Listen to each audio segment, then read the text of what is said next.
નમસ્કાર વિદ્યાર્થી મિત્રો, આજે આપણે જોવાના છીએ ધોરણ 8 NMMSનું સંપૂર્ણ સોલ્યુશન, જે તારીખ 3/1/2026ના રોજ લેવાયેલું છે. તો આપણે એ કેટેગરીનું પેપરનું સંપૂર્ણ સોલ્યુશન જોવાના છીએ. તો વિદ્યાર્થી મિત્રો, તમે ચેનલમાં નવા હો તો ચેનલને સબસ્ક્રાઈબ કરો, વિડીયોને લાઇક કરો અને શેર.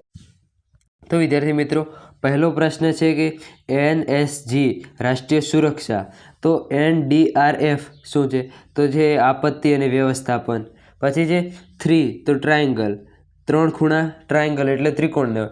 6 ખૂણા તો 6 ગુણ શેને હોય? ષટકોણને. તો ષટકોણ માટે આવશે હેક્ઝાગોન. તો આજે સોમવાર છે,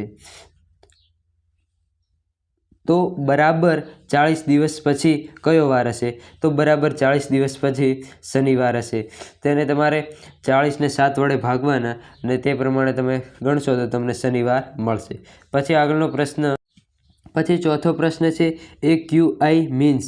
AQI મીન્સ એનું ફૂલ ફોર્મ તમારે જણાવવાનું છે. તો એનું ફૂલ ફોર્મ થશે એર ક્વોલિટી ઇન્ડેક્સ. પછી પાંચમો પ્રશ્ન છે ગુજરાતના હાલના જિલ્લાની કુલ સંખ્યા કેટલી? તો વિદ્યાર્થી મિત્રો, આમ તો 33 જિલ્લા છે, પણ હમણાં એક વાવથરા જિલ્લો નવો ઉમેરાયો છે, તો ત્યાંથી તમારો જવાબ થશે C 34. પછી છઠ્ઠો ક્વેશ્ચન છે 7, 13, 25, 49, 37. તો આગળનું સ્ટેપ કયું હશે? તો તેમાં તમે જોઈ શકો છો કે 7 ગુણ્યા 1, 7 ગુણ્યા 2 માઇનસ 1 તો કેટલા થશે? 13. તો 13 આગળનું સ્ટેપ. 13 ગુણ્યા 2 26, 26 થશે. 26 માઇનસ 1 25 ગુણ્યા 2 50, 50 માઇનસ 1 49. 97 ગુણ્યા 2 તો કેટલા થશે? 194. 194 માઇનસ 1 તો તમારો જવાબ આવશે C 193. પછી સાતમો પ્રશ્ન છે, અહીં એક રેખાકૃતિ આપી છે, તેમાંથી તમારે આ ક્વેશ્ચન માર્ક છે ત્યાં કઈ સંખ્યા આવશે તે શોધવાનું છે.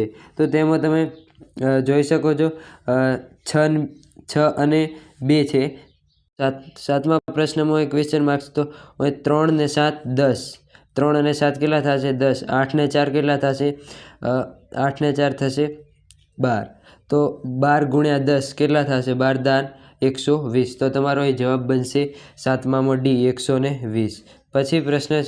પછીનો પ્રશ્ન છે કે તમે એક બેન્ચની સામે ઊભા છો અને જય, વિજય, અજય, સુજય તે બેન્ચ પર બેઠા છે. અજય સુજય પાસે બેઠા છે અને વિજય જય કે અજયની બાજુમાં નથી. જય બેન્ચના જમણા છેડે બેઠો છે. તો ચારેયનો બેન્ચ પર બેસવાનો ક્રમ જણાવો. તો ચારેય પરને બેસવાનો ક્રમ કયો થશે? તો તમારે તેમાં જવાબ આવશે D, પહેલો જય, પછી અજય, સુજય અને વિજય. પછી 10મો પ્રશ્ન છે. 10મા પ્રશ્નમાં 2 ખાના આપ્યા છે અને અહીં ક્વેશ્ચન માર્ક છે, તમારે શોધવાનો છે. તો તેમાં 4નો વર્ગ કેટલો થશે? 8 અને 5નો વર્ગ થશે 25. 4નો વર્ગ 8 અને 5નો વર્ગ 25. 25 વત્તા 4નો વર્ગ 16 થશે અને 5નો વર્ગ 25. તો 16 વત્તા 25 કરજો તો તમને જવાબ મળશે અહીં 41. અને 7નો વર્ગ થશે 49 અને 6નો વર્ગ થશે 36. તો 36 વત્તા 49 કરશો તો તમને જવાબ મળશે 85. તો તમારો આમ સાચો જવાબ રહેશે 85, ઓપ્શન નંબર C. પછી 11મો પ્રશ્ન જોઈએ. તો 11મો પ્રશ્નમાં નીચે દર્શાવેલ પ્લસને બદલે માઇનસ અને માઇનસને બદલે ગુણાકાર અને ગુણાકારને બદલે ભાગાકારને બદલે સરવાળો હોય તો તમે ગણતા શું જવાબ આવે? તો અહીં આપ્યું છે, તો તમારે અહીં ભાગાકારને બદલે શું લેવાનું છે? તો સરવાળો લેવાનો છે. અને ગુણાકારને બદલે ભાગાકાર લેવાનો છે.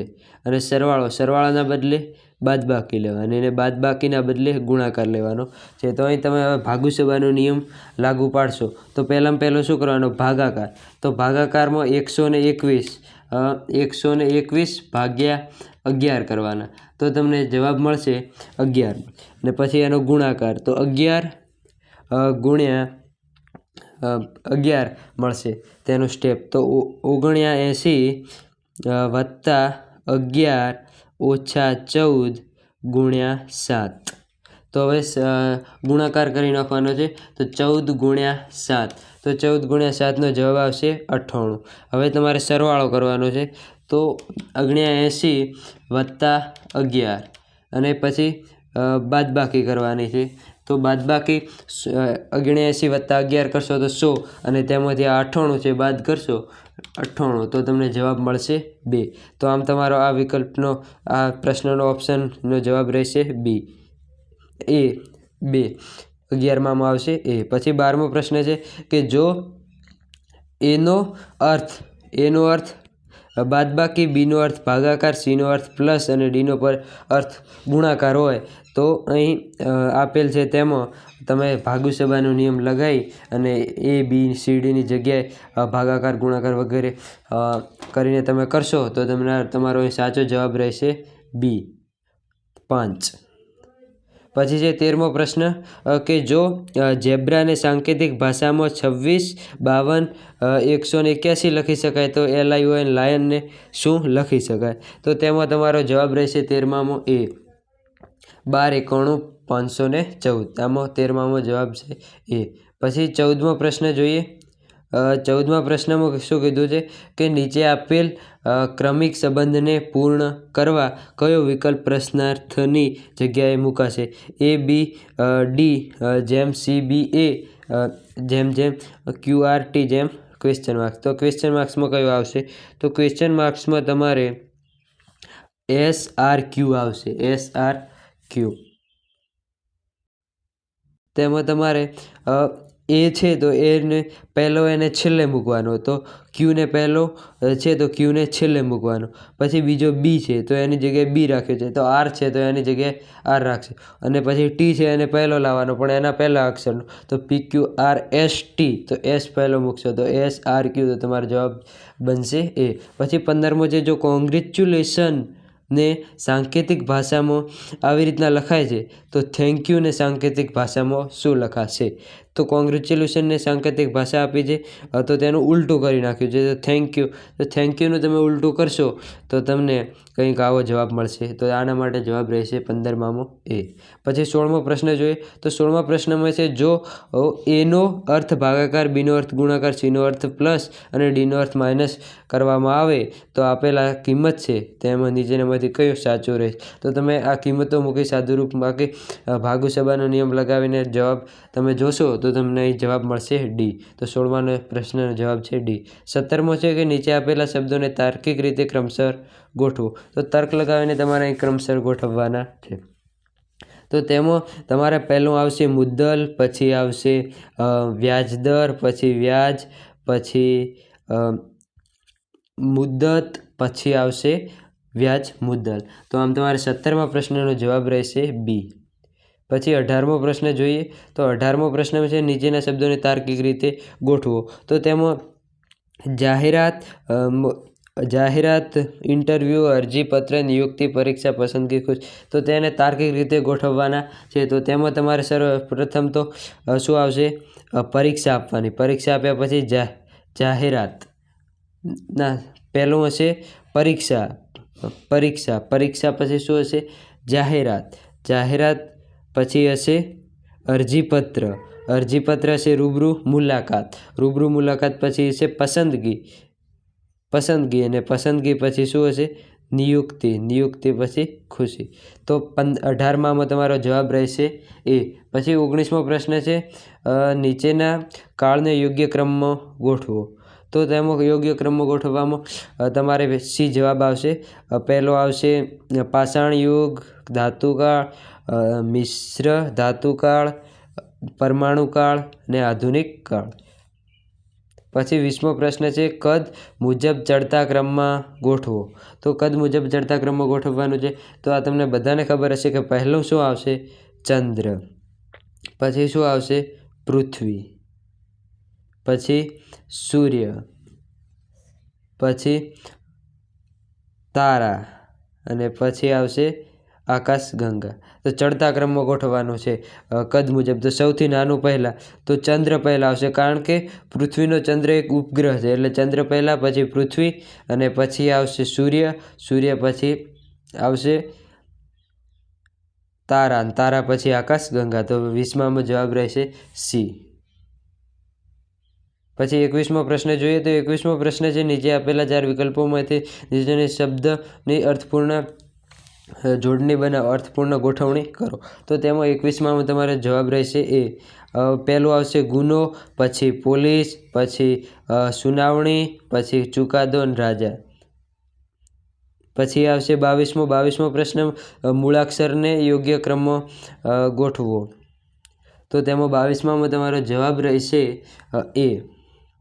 પછી 23મો પ્રશ્ન જોઈએ તો 23મો પ્રશ્નમાં નીચેની આકૃતિમાં વધુ કેટલા ચોરસ હોઈ શકે છે. તો અહીં તમને તમારે ક્રમ આપી નાખવાનો છે, 1 2 3 4 એવી રીતના અહીં પણ ક્રમ આપવાનો છે, 1 2 3 અને 4. તો હવે 4 ગુણ્યા 4 કેટલા થશે? 16. 4 ગુણ્યા 4 16, પછી 3 ગુણ્યા 3 9, 2 ગુણ્યા 2 4 અને 1 ગુણ્યા 1 1. તો એમ તમે સરવાળો કરશો તો તમારો એ જવાબ બનશે 30. તો આ પ્રશ્નનો જવાબ આવશે 30. કેટલા ચોરસ? 30 હોઈ શકે. 24મો પ્રશ્ન, નીચેના વિકલ્પોમાંથી જુદી પડતી આકૃતિ શોધો. તો અહીં જુદી પડતી આકૃતિ તમને જોવા મળશે ડી.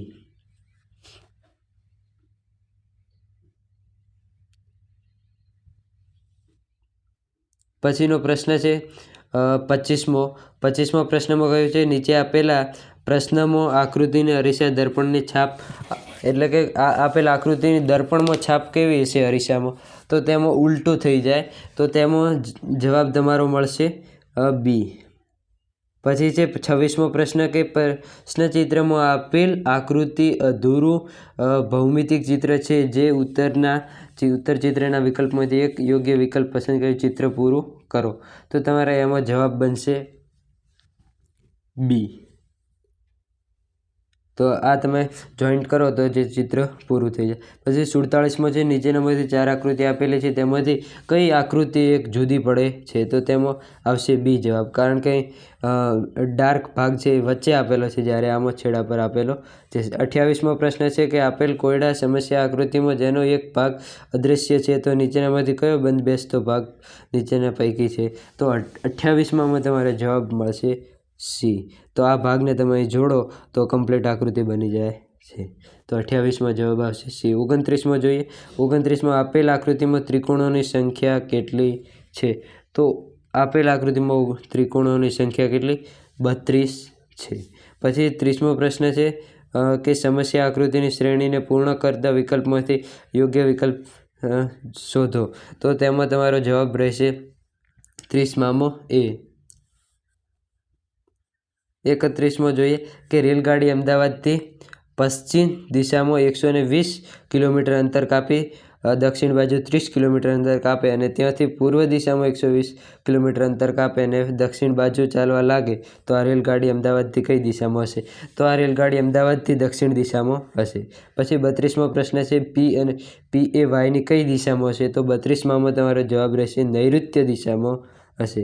પછી 33મો પ્રશ્ન છે, વિદ્યાર્થીને તેને ઘડિયાળ એવી રીતે ગોઠવે કે 8 વાગ્યે મિનિટ કાંટો ઉત્તર દિશા તરફ રહે, તો 10:30 વાગ્યે કલાક કાંટો કઈ દિશા તરફ હશે? તો 33માં તમારો જવાબ આવશે ડી. તો તમે નોવા અગ્નિ, નૈઋત્ય, વાયવ્ય અને ઈશાન, તે પ્રમાણે તમે ખૂણા ગોઠવીને તમારો જવાબ અહીં રહેશે ડી, વાયવ્ય. પછી 34મો પ્રશ્ન છે, તેમાં તમારો જવાબ રહેશે બી, 125 મીટર. પછી 35મો પ્રશ્ન છે, તેમાં તમારો જવાબ રહેશે દ્રષ્ટિ, ઘડિયાળ સમય જોવા. તો ચશ્મા શા માટે? તો દ્રષ્ટિ માટે. પછી 36 એમ્બ્યુલન્સ. તો એમ્બ્યુલન્સનો કોડ તમને યાદ હશે 108 છે, તો ફાયર બ્રિગેડનો કોડ 101 છે, તો 26માં એ જવાબ રહેશે. પછી 37મો છે પરિમિતિ. તો ચોરસ. તો વર્તુળ માટે શું આપણે કહીએ છીએ? પરિઘ કહીએ છીએ. તો તે પ્રશ્નનો જવાબ રહેશે પરિઘ.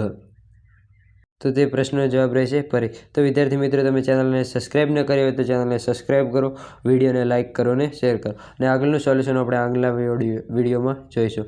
તો અત્યારે ચેનલને સબસ્ક્રાઈબ કરો અને વિડીયોને લાઇક કરો. આપણા વોટ્સએપ ગ્રુપમાં જોડાઈ શકો છો, જેની લિંક ડિસ્ક્રિપ્શનમાં આપેલી છે. Thank you.